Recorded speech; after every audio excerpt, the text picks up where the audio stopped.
Hello' guys, কি খবৰ আপোনালোকৰ? খবৰ নিশ্চয় ভাল।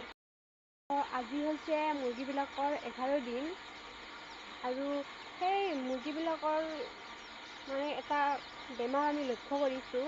সেইটো হৈছে মুৰ্গীবিলাকৰ গোবৰ দুৱাৰত যিটো গোবৰ লাগি থাকে সেইটো ভাল কৰিবৰ কাৰণে কি লাগে বা কি খোৱালে ভাল হ'ব সেইটো মই আপোনালোকক আজি জনাম। তো লাষ্টলৈ ভিডিঅ'টো চাই থাকিব।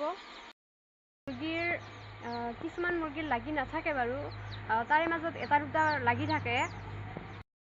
কেনেকৈ লাগি থাকে আপোনালোকক দেখাম, চাওক। এইটো দেখিছেনে?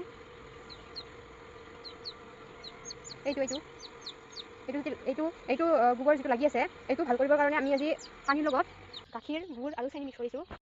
সেয়া চাব পাৰে, পানীৰ ৰং। সেই তিনিটা বস্তু পানীৰ লগত মিক্স কৰি দিলে সেই বেমাৰটো ভাল হয়।